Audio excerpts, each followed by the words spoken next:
Welcome to Aadya TV. నేను మీ journalist Arun. అంటే రాష్ట్రంలో దాదాపుగా కాంగ్రెస్ ప్రభుత్వం 1 ఇయర్ పాలన దగ్గరికి వచ్చేసింది. 1 ఇయర్ గడుస్తున్నది. అంటే ఈ పాలనలో ఏ విధంగా ఉన్నారు, పబ్లిక్ ఏమనుకుంటారు అని చెప్పేసి ఇప్పుడు మనతో పాటు కార్పొరేటర్ మన్య కవితారెడ్డి మనతో ఉన్నారు. అడిగి తెలుసుకునే ప్రయత్నం చేద్దాం. మేడం నమస్తే. మేడం ఏంది మేడం ఈ 1 ఇయర్ గడిచిపోతుంది కాంగ్రెస్ పార్టీ ఏర్పడి రాష్ట్రంలో, పబ్లిక్ అంటే కాంగ్రెస్ పార్టీ ఇచ్చిన 6 గ్యారెంటీలు అమలైనట్లన్నా ఈ రాష్ట్రంలో? 6 గ్యారెంటీలు ఏమో కానీ నాకు తెలిసి డిసెంబర్ వస్తే ఒక క్యాలెండర్ అయిపోతుందండి. క్యాలెండర్ అయితే అయిపోతుంది, కానీ 6 గ్యారెంటీలు అయితే అది ఈ విషయం నేనే చెప్పడం కదా, ప్రజలే చెప్తా ఉంటారు. ఏ ఒక్క గ్యారెంటీ కూడా ఆయన మాట మీద నిలబడలేదు. 6 గ్యారెంటీలు ఆశ చూపించేసే ఓట్లు అడిగేసి ఆయన సీఎం పదవిలో కూర్చున్నప్పటికీ కూడా కనీసం ప్రజలకి చేయాలన్న ఆలోచన లేదు. ఆయన కేవలం ఎంతసేపు హైడ్రా, మూసి ఈ విషయంలో ఇలా విధంగా వెళ్ళడము, లేదంటే లెక్చర్ల విషయంలో ఏదైతే కొడంగల్లో జరిగిన ఫార్మసీ మీద వాళ్ళ తమ్ముడికి కావాల్సిన కాంట్రాక్ట్ బేస్ మీద మరి ఈ విషయంలో టెండర్ ప్రాసెస్ కాంట్రాక్ట్ మీద కమిషన్ల విషయంలో తీసుకొని వాళ్ళని ఏదో దాడి చేస్తూ వాళ్ళ మీదకి వెళ్ళడం. అంటే ఒక సీఎం పదవిలో ఉన్నప్పటికీ ప్రజలకి ఏమి చేయాలి, ఎలా చేయాలి, నన్ను హోదాలో కూర్చోబెట్టినప్పుడు నా ఒక బాధ్యత అని ఒక వ్యక్తిగతంగా ఆయన మనసు మీద చేసుకొని కనుక ఆలోచిస్తే కనుక ఎన్నో అవకాశాలు ఉన్న చేయడానికి, కానీ అసలు ఆ ధ్యాస కానీ ఆ ఆలోచన కానీ లేదు. ఎంతసేపు వాళ్ళకి వీళ్ళని తిట్టడము చేయడం, కల్వకుంట్ల కేసీఆర్ సార్ వాళ్ళ కుటుంబం మీద ఇది చేయడం తప్ప ఇంకో మాట రాదు. ఆయనకి తిట్లు తప్ప ఇంకేమీ రాదండి, అది మాత్రం వాస్తవం. అంటే ఇప్పుడు కేటీఆర్ను తప్పకుండా అరెస్ట్ చేస్తాము, జైల్లో కూర్చుని పెడతాము అని చెప్తున్నాడు. ఆ వాక్యాలను ఎట్లా చూడొచ్చు, ఒక సీఎం ఎట్లా మాట్లాడచ్చా? ఇక ఒకటే మాట చెప్తున్నాను. ఇందరూ చాలామంది ఒకటే మాట, కేటీఆర్ అన్నని అరెస్ట్ చేసేంత దమ్ముందా? ఒక్కటే మాట అడుగుతున్నా. ఇక్కడ తెలంగాణ రాష్ట్రాన్ని తీసుకొచ్చిన కేసీఆర్ సార్ ఈరోజు తెలంగాణ రాష్ట్రాన్ని తీసుకొచ్చిన తర్వాత ఆయన పుణ్యాన ఈరోజు రేవంత్ రెడ్డి గారు సీఎం అయ్యారు. లేకపోతే ఈ రాష్ట్రం ఏర్పడకపోయి ఉంటే అది కూడా ఆయనకు వచ్చేది కాదు, అది మాత్రం వాస్తవం. కానీ కేటీఆర్ అన్నను గనక అలాంటి గనక ఆలోచన, అరెస్ట్ చేసేంత ఆలోచన ఆయనకు ఉంది అంటే ఒక్కసారి చేసి చూడమని యావత్ తెలంగాణ రాష్ట్రం అంతా ప్రజలు మాత్రం ఏ మాత్రం ఊరుకోరు. ఇంటి మీదకి వెళ్ళేసి చెప్పొద్దండి, అవన్నీ అయినప్పటికీ మేము చెప్తాం. కానీ ఇప్పుడు అంటారు అంటే కేసీఆర్ లేకపోతే ఆయన ముఖ్యమంత్రి అయ్యేది కాదు, తెలంగాణ వచ్చేదే కాదు అంటుండు. అంటే కేసీఆర్ ముక్కనే లేకుండా ఈ రాష్ట్రంలో చేస్తా అంటుండు, దాన్ని ఎట్లా చూడొచ్చు? ఇప్పటిదాకా అదే చెప్తా ఉన్నారు. రామన్న గారు కూడా ఒకటే మాట, కేసీఆర్ సార్ మొక్కనే లేకుండా చేస్తానని అంటున్నారు. కేసీఆర్ సార్ ఒక ఊడల మరి చెట్టు లాంటి వారు, పాతుకుపోయిన 10 మందికి నీడనిచ్చే వ్యక్తి కేసీఆర్ సార్. అంత ఈజీగా అంత ఆషామాషి కాదు. త్వరలోనే కేసీఆర్ సార్ మరి కొత్త సంవత్సరంలో రాబోతున్నారు. వచ్చాక ఎంతమందికి సమాధానం చెప్తారో. మరి రేవంత్ రెడ్డి గారిని అందరు లిల్లిపుట్ అని పిలుస్తూ ఉన్నారు. అలాంటి లిల్లిపుట్కి మన కేసీఆర్ సార్ ఒక సింహం లాంటి అతను తెరదింపుతాడు ఖచ్చితంగా, తొందరలోనే ఉంది. అయినా రేవంత్ రెడ్డి గారికి కేసీఆర్ సార్ ఎందుకండి, కేటీఆర్, హరీష్ అన్న సరిపోతారులేండి. సో ఇప్పుడు రాష్ట్రంలో చూస్తున్నాం గురుకుల పరిస్థితి. విద్యార్థులు ఇప్పుడే దాదాపుగా ఈ 11 నెలల పాలనలో ఇప్పటికే 40కి పైగా విద్యార్థులు చనిపోయారు. ఈరోజు మల్లగిడ శైలజ గడిగా చనిపోయారు. అంటే ఆమెను చూడడానికి పోయే బీఆర్ఎస్ నేతలనే కావచ్చు, ప్రజా సంఘాల వాళ్ళని కావచ్చు, అందరినీ ఎందుకు ఈ ప్రభుత్వం అడ్డుపడుతుంది, ఎందుకు అరెస్టులు చేస్తుంది? ఒకటి సింపతి వస్తుందండి. ఫస్ట్ ఆఫ్ ఆల్ ప్రజల్లో ఒకటి, గురుకులం స్కూళ్ళు క్రియేట్ చేసింది, గురుకులం స్కూల్ పెట్టించడం ఆలోచన కల్పించింది, తీసుకొచ్చింది కేసీఆర్ సార్ ప్రభుత్వం, బీఆర్ఎస్ పార్టీ.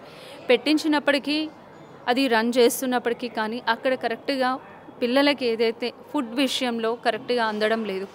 అందులో మీకు విషయం తెలుసు, హరీష్ రావు అన్న కానీ అలాగే సబితక్క కానీ స్వయంగా వంట చేసే వంట గదుల్లోకి, హాస్టల్లోకి వెళ్ళడం చూడడం కూడా జరిగింది. ఒక్కొక్క వంట గదుల్లో ఒక్కొక్క దాంట్లో ఎలుకలు తిరుగుతూ ఉన్నాయి, చూడలేని పరిస్థితి అది. అలాంటి దుస్థితి తెలిసినప్పటికీ కూడా ఇంతవరకు చలనం లేకుండా ప్రభుత్వం ఎందుకు అలా ఉంటుందనేది తెలియదు. ఇప్పటికీ 46-48 మంది స్టూడెంట్స్ ఇప్పటికీ చనిపోయినప్పటికీ, ఈరోజు శైలజ ఇన్సిడెంట్ తెలిసినప్పటికీ కానీ మరి అలాంటి మేము పరామర్శించడానికి వెళ్ళినప్పుడు కూడా తప్పుపడుతున్నాయంటే పబ్లిక్లో మాకు ఎక్కడ ఇదం అయిపోతుందో, ఒక సింపతి వస్తుందో, ఎక్కడ బీఆర్ఎస్ పార్టీకి ఒక ప్లస్ అవుతుందో అనేసి ఈ విషయంలో. అది కూడా ఆ అమ్మాయి గురుకులంలో ఫుడ్ తీసుకొని పాయిజన్ చనిపోయినందుకు దాని పార్టీకి ఎక్కడ నెగిటివ్ అయిపోతుందో అని ఒక భయం. అది కూడా మేము ఎక్కడ అడుగుతాము, ఎక్కడ క్వశ్చన్ చేస్తాము అనేసి పబ్లిక్లో వాళ్ళకి ఎక్కడ నెగిటివ్ అవుతుంది, బీఆర్ఎస్ పార్టీకి పబ్లిక్లో పాజిటివ్ అవుతుంది అనే విషయంలో ఇన్స్ట్రక్షన్స్ ఇచ్చుంటారు మన రేవంత్ రెడ్డి గారు. ఆ విధంగా చేయడం జరుగుతూ ఉంది.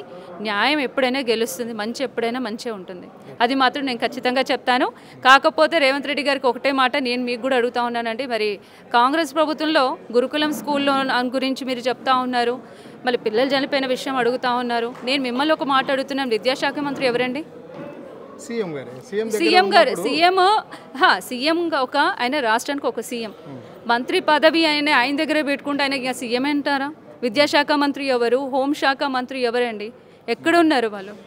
ఫస్ట్ వాళ్ళని ఒక పొజిషన్లో ఒక విద్యాశాఖ మంత్రి కానీ ఒక హోంశాఖ మంత్రి కానీ వాళ్ళని ప్రకటించమనండి. ప్రజలందరూ కూడా ఏ బాధలున్నా ఏ ఆపద ఉన్నా పోయి వాళ్ళకి చెప్పుకునే వసతులు కల్పించండి. మేమందరం కూడా ఉంటాం. గవర్నమెంట్ అన్నప్పుడు ప్రతి ఒక్కరు హక్కు అది. ప్రతి ఒక్కరు మాకేదన్నా ఉండొచ్చు, మాకేదైనా న్యాయం కావాలనుకుంటాం. ఒక హోంశాఖ ఒక విద్యాశాఖ దగ్గరికి వెళ్ళి మేము అడగగలిగే హక్కు మాకు ఉండాలి. ముందు వాళ్ళని ప్రకటించమనండి, తర్వాత కల్వకుంట్ల కుటుంబం మీదకి రమ్మని చెప్పండి, అప్పుడు చెప్తాను. అంటే ఇప్పుడు మీరు అడిగారు, అంటే ఇప్పుడు ఇన్ని శాఖలకు మంత్రులు లేడని, దాదాపుగా 5-6 శాఖల మంత్రులు మొత్తం లేరు. సో అవన్నీ సీఎం దగ్గరనే ఉన్నాయి కదా. ఇప్పుడు ఒక్క నిమిషం అంటే ఇప్పుడు సీఎంఏ దీనికి బాధ్యత వహించాలా. విద్యాశాఖ మంత్రి కింద ఇప్పుడు ముఖ్యమంత్రి దగ్గరనే ఉంది. అంటే ఈ అమ్మాయి చనిపోయింది, ఇప్పుడు సీఎంఏనా దీనికి బాధ్యత వహించవలసింది? ఎవరు? ఆబ్వియస్లీ సీఎం రేవంత్ రెడ్డి గారే బాధ్యత వహించాలి. ఎందుకంటే ఇప్పుడు ఆయన సీఎం రేవంత్ రెడ్డి గారు ఉన్నప్పటికీ కూడా హోంశాఖ కానీ విద్యాశాఖ కానీ ఆయనది బాధ్యత. ఆయన బాధ్యులు, ఆయన బాధ్యుడు ఉందండి. ఎందుకు లేదు? ఎక్కడ న్యాయం ఉంది? ఎక్కడెక్కడ సెక్షన్స్, ఎక్కడెక్కడ మా బీఆర్ఎస్ పార్టీ వాళ్ళు ఏది మంచి ఏ దానికైనా ఒక విషయంలో మేము స్కీమ్స్ విషయంలో ఏదైనా జరగలేదు, ఈ విషయంలో మరి తులం బంగారం ఇస్తానన్నారు కదండి ఒక మాట. మేము ఉమెన్ కమిషన్ దగ్గర కూడా వెళ్ళాము. ఈ విషయంలో ఏదో విషయంలో ఉమెన్ కమిషన్ దగ్గరికి వెళ్ళేసి మేము ఒక కంప్లైంట్ ఇచ్చాము. అక్కడికి వచ్చేసి అక్కడ లేడీస్ కానిస్టేబుల్స్ కానీ ఎవరైనా ఒక కానిస్టేబుల్స్ వచ్చి మమ్మల్ని ఆపడము చేయడము చేస్తాం. అది మాకిదే న్యాయం జరగాలి అనుకుంటే ఒక హోంశాఖ దగ్గరికి వెళ్ళి మేము ఒక లెటర్ ఇస్తాం కదండి. ఒక పిఎస్లో కేసు ఫైల్ అయినా మా బస్తీలో ఏదైనా ఇన్సిడెంట్ అవ్వచ్చు, మాకేదైనా న్యాయం జరగాలంటే హోంశాఖ దగ్గరికి అయితే వెళ్తాం కదండి. మరి ఎక్కడికి వెళ్ళి గెలవాలి మేము? నేను అదే అడుగుతా ఉన్నాను. సీఎం రేవంత్ రెడ్డి దగ్గర ఉన్న పదవులు ఏమున్నాయో 10 మందికి వాళ్ళకి ఇవ్వాల్సినవి ఏమున్నాయో ప్రకటించండి. మాకు కావాల్సిన న్యాయం అంటే మేము వాళ్ళని వెళ్ళి అడుగుతాం. ఆయన అంటే అందుబాటులో ఉండరు. యావత్తు రాష్ట్రం మొత్తం పనికి మళ్ళీ మూసీ దగ్గరికి హైడ్రా మీదకి తిరుగుతూ ఉంటాడు కదా, వాటి మీదకి తప్ప ఇంకా దేని మీదకి తిరగాడు. అయినా నేను ఇంకో క్వశ్చన్ చేస్తూ ఉన్నాను. మరి ఇప్పుడు వరకు పెన్షన్లు అన్నారు, రైతు బంధు అన్నారు, రైతు బీమా అన్నారు, ఫండ్స్ లేవంటున్నారు.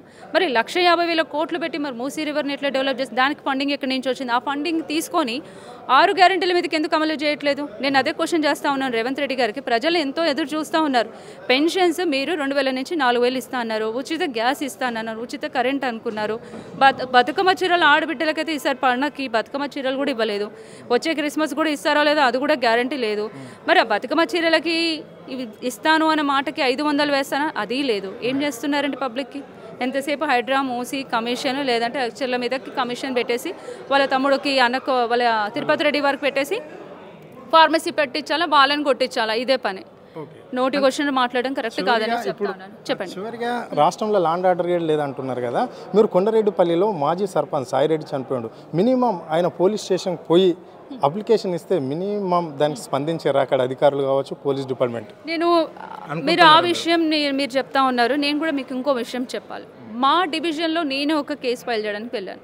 అది ఎవరో కాదండి, నేను ఒక పార్టీ విషయంలో ఉండొచ్చు, మా బస్తీ విషయమే ఉండొచ్చు.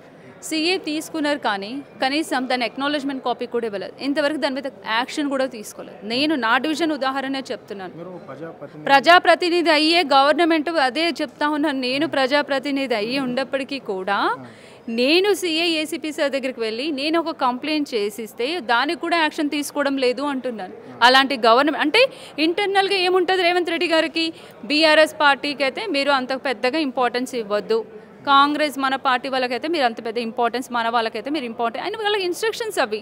మేము ఫండింగ్ కోసం వెళ్ళినప్పటికి కూడా మేము ఇది బడ్జెట్ కావాలి, నాకు ఒక హాస్పిటల్ కావాలి, మాకు ఫండింగ్ ఇవ్వండి, మాకు ఇది ఇవ్వండి అంటే ఏ పార్టీ మేడం మీరు అని క్వశ్చన్ చేస్తూ ఉన్నారు. అంటే ఏ పార్టీ అంటే బీఆర్ఎస్. అవునా మేడం? మీరు బట్టి సార్ దగ్గరికి వెళ్ళాలా, మీరు ఉత్తమ్ సార్ దగ్గరికి వెళ్ళాలా, మీరు పొన్నం సార్ దగ్గరికి వెళ్తే మీకు అక్కడి నుంచి మాకు ఫోన్ వస్తే మీకు ఫండ్ రిలీజ్ చేస్తాం. ఇదాండి కాంగ్రెస్ గవర్నమెంట్. చెప్తే బాగోదండి. ఇంకా అధికారులకు చెప్తాం, అధికారులకు కొన్ని ఇన్స్ట్రక్షన్స్ వాళ్ళు పుషప్ చేశారు కాబట్టి అదే చెప్తాను. హైదరాబాద్ కమిషనర్ దగ్గరికి నేను ఒక లెటర్ ఇస్తే మేడం ఫండింగ్ లేదు. ఏ పార్టీ మేడం? అవునా మేడం? వాళ్ళ దగ్గర నుంచి కాల్స్ చేయండి. ఇది కాంగ్రెస్ ప్రభుత్వం అండి. Right, thank you. ఇది పరిస్థితి. అంటే కాంగ్రెస్ ప్రభుత్వం మాత్రం ఇక్కడ బీఆర్ఎస్ నేతలను మాత్రం హింసించడానికి, అంటే ఏ విషయంలో అయినా సరే అధికారుల దగ్గరకు పోతే మాత్రము మంత్రుల నుంచి మాకు ఆర్డర్స్ పాస్ అయితే మాత్రం మీ బిల్లు పాస్ కాదు అని చెప్పడం అనేది జరుగుతుందని చెప్పేసి మన కవిత గారు చెప్పడం అనేది జరిగింది. అదే పోలీస్ డిపార్ట్మెంట్ విషయానికి వస్తే మాత్రం మినిమం అక్కడ అప్లికేషన్ దరఖాస్తు చేసుకున్నట్ల మనకు రిసిప్ట్ కూడా ఇవ్వని పరిస్థితి అయితే ఈ రాష్ట్రంలో కనిపిస్తుంది అనేది చెప్పడం అనేది జరిగింది. కెమెరా పర్సన్ ప్రవీణ్తో అరుణ్, ఆద్య టీవీ, హైదరాబాద్.